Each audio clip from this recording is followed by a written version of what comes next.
What's up, tribe? How you guys doing? Go ahead and hit that subscribe button, and I hope you like this video. This is your review for Black Ink Crew Chicago Season 7, Episode 2. So we start this episode off. We still have Ryan and his friend arguing and going through trying to explain the situation. And of course, they're both angry and they're both dealing with their emotions. And Ryan, I heard a lot of the pain in Ryan's voice. Like last week, I kind of gave Ryan a hard time because Ryan was like, yeah, I know what I did was bad, but what he did was bad and I'm mad at him. And I was like, you don't get to be mad. Like, you don't get to be mad at my reaction when you declare war. Like, you know what I'm saying? But then the more and more I listened to Ryan this week, what I heard Ryan saying was, listen, I know I'm an effed up individual and I don't have an explanation. I can't explain to you why I did what I did. And what you want me to do is explain it in a way that you're going to understand it because you would never do that to me. He said, but I can't do that because I'm an effed up individual. He said, ultimately, I screwed up everything in my life. He said, the same thing I did to you, I did to my baby mama. He said, and he even threw his sister in there. And so, I know there's a story there. I'm not going to get into that. We know the story of his sister, but, maybe there was, I'm not going to go down that road, but he was just basically saying, I have done some effed up things in my life. I've made some really bad decisions and some selfish decisions. And ultimately it has cost me a lot. And so this has cost me a really good friend. I didn't come here to mend fences. I came here to give you what you deserve. And what you deserve from me is the opportunity to say everything you need to say. And if you want to swing on me, I'm even here to take that. Like, I owe you that. But at the end of the day, and I can't in one conversation explain, not in one conversation, because that's what you want from me. You want in one conversation for me to be able to say, this is what happened and I'm sorry. And, and I don't have that to give. He said, maybe over a series of conversations, we can chop it up again, but I just don't think one conversation is going to do it. And ultimately, that's what his friend said was, well, listen, we'll chop it up another time. Because I think both of them at that point were really just emotionally spent. Like, I just think it was a lot. So then we see Kit meeting with Drea. Now, if you remember, Drea was the tattoo artist that got into it with Charmaine. And she ended up leaving Second City and going over to Black Ink. And it was a whole thing. Now, I will say this. When all that went down, I felt like Charmaine's attitude was real stink about it. Like, that's when they didn't have the inspection and the permits and things. And, you're costing people money. These are people who are independent contractors. And if they're not working, they're not making no money. It's not like, oh, if I go to work and the water is out and they send us home for the day, I'm still getting paid because I'm on salary. No. If they can't work, they're not getting paid. And I felt like Charmaine's attitude in that moment was very nonchalant. But now in hindsight, with Charmaine explaining everything she had going on, her mom had just died. She was pregnant. There was a lot of pressure on her and she was dealing with a lot. And so Kid is selling it hard, saying, listen, we're going to do some things. We're relaunching. We need your talent. Things are different this time. We don't have the confusion with Jess there. Think about it. Come on back. And Drea was like, she giving me the hard sell and I'm even open to it. I need to talk to Charmaine, but I'm open to the conversation. So later on in the episode, we see Kit talking to Charmaine saying, listen, girl, we want to do this, we want to do that, we want to do that. And she said, we need to get some artists in there. And Charmaine was like, pump your brakes. Now, before we got there, Charmaine was talking about how her dad was sick, how she was dealing with her dad's illness. She's got the baby and she's got this and got that. And at this time, I believe Charmaine was already pregnant because we know she's in real time. Charmaine is pregnant. And I'm thinking that maybe she knew at the time or maybe was early on. I don't know. But she's dealing with a lot. And so I feel like we're right back where we started. When you opened up the shop and you were dealing with your mom passing away and being pregnant and all of those other things slipped through the cracks. I understand, Charmaine was like, well, I want to be in charge of the artist. I'm not leaving that up to anybody else. I want to, she said, because that was part of the problem the last time was that we ran into a whole lot of miscommunication and misunderstandings about who was running things. And I don't want that again. Like, I'm interviewing, I'm hiring, so they know who the boss is. Let me say this, Charmaine. You know how you can eliminate any confusion about who's in charge and who the boss is? A flow chart and a list of duties, description of duties, and deliverables. And I understand where Charmaine is coming from to say, I don't want to make the same mistake twice by having too many, chiefs and not enough Indians.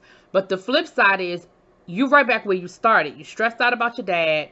You dealing with a baby. You're dealing with all of those things and so you're right back where you started. And so the shop is going to be right back in that same position again.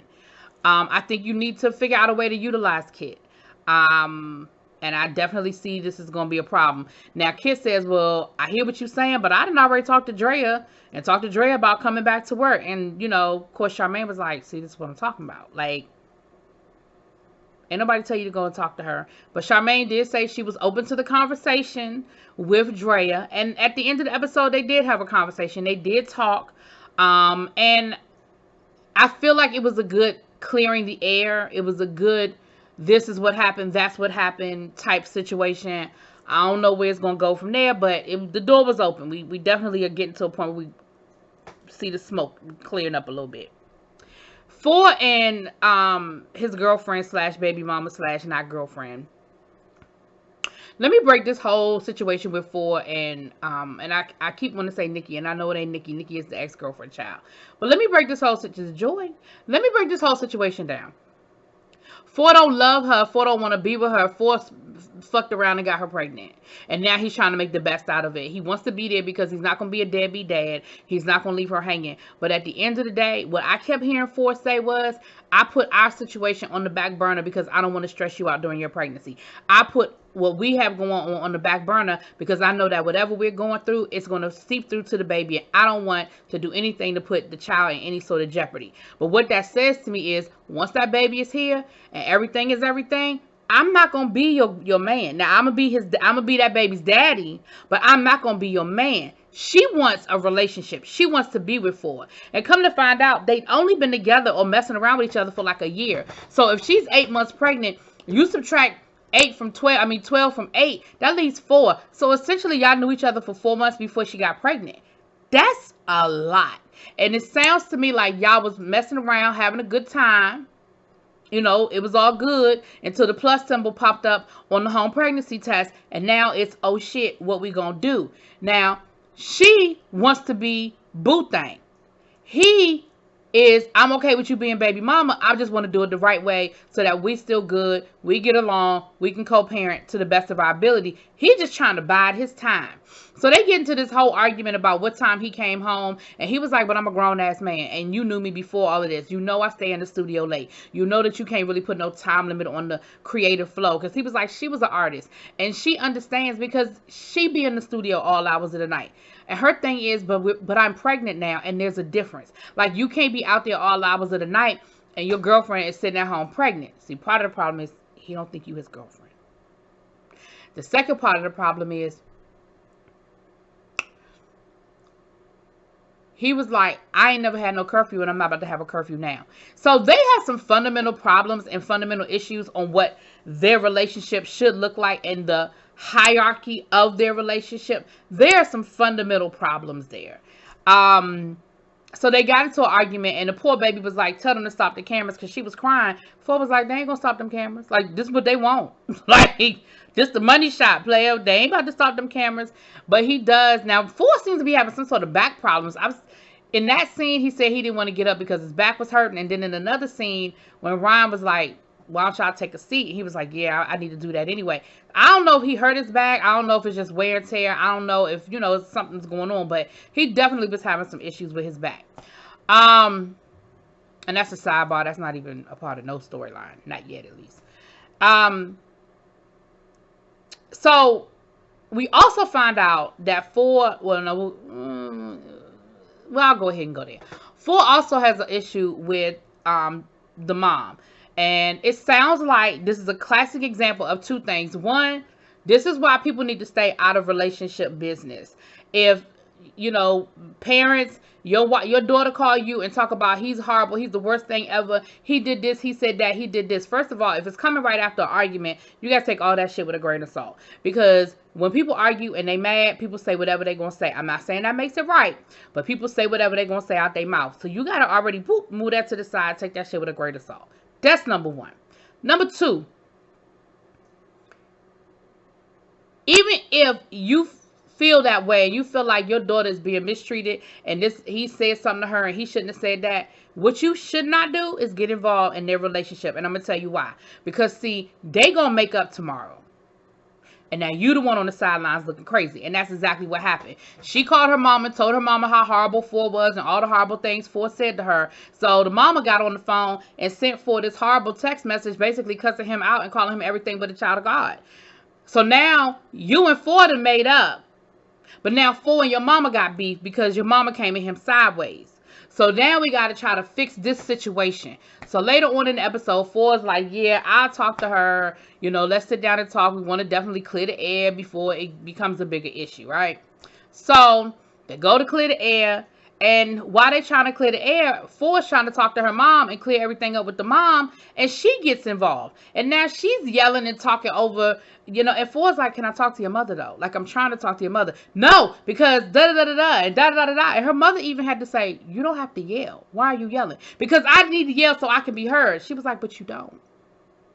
You don't have to yell to be heard. Like, and so Ford ended up leaving out the shop.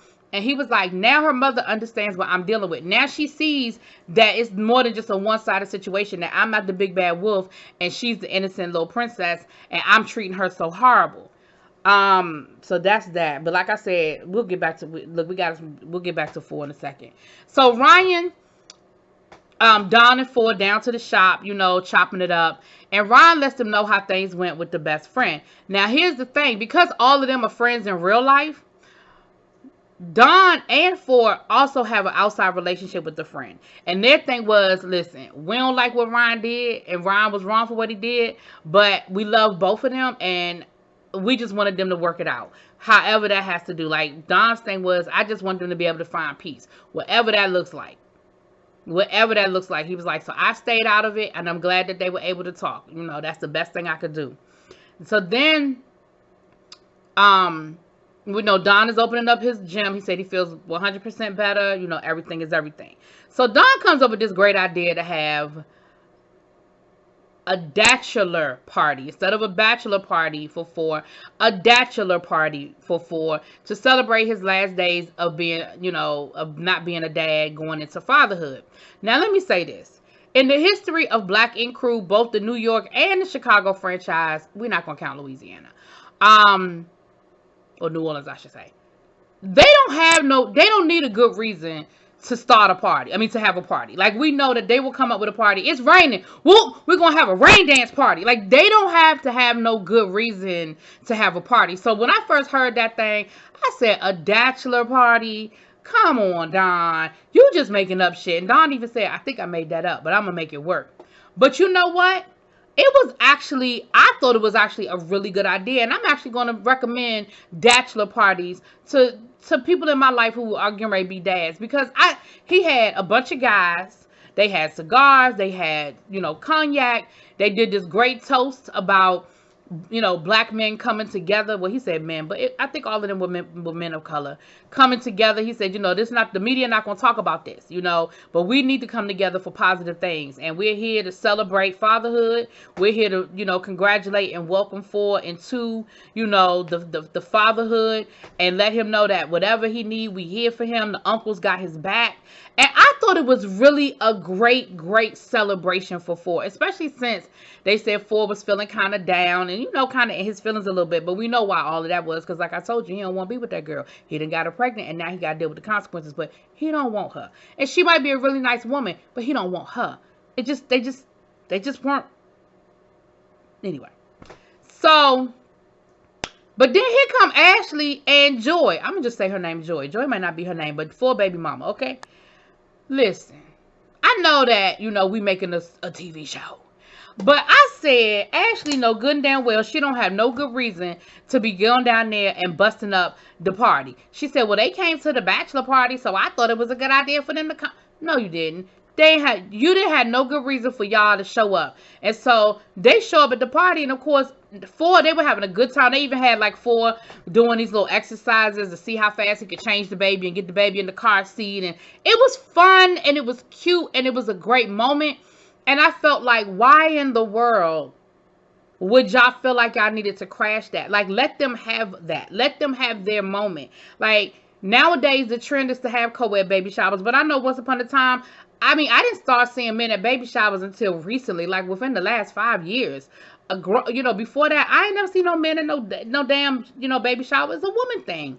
And I feel like this was a great moment for them to have that bond, and I just didn't feel like they needed to invade that. Now, Danielle, Lord, Ashley was like, I used to be the jealous type. At one point in time, she said, I actually thought that I was going to roll up and see, booties and titties, but I don't. And I'm actually a little bit disappointed. I'm actually, because, she said, I'm not that jealous person I used to be. Me and Donna in a much better place, but it is what it is. Now, Dom was upset, but he kind of got over it because Ashley was cool. Like, she ain't coming there with no attitude. She ain't coming there fussing and cussing. So I feel like he was like, all right, she cool.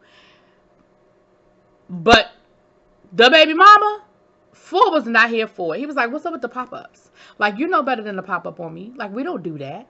Like, Four was not happy to see her, but they did end up having a pretty good conversation, and Four agreed to be in the delivery room, because at that point, up until that point, Four wasn't sure if he was going to be in the delivery room or not, child. But he said that he going to be in the delivery room. She was like, yeah, because if you weren't going to do it, I was going to have to call my mama. He was like, nope. No, we're not doing that. No, we're not going to have your mama in the room. But that is basically the episode. I thought it was a decent episode. Y'all let me know what y'all think. Drop it in the comments. Peace.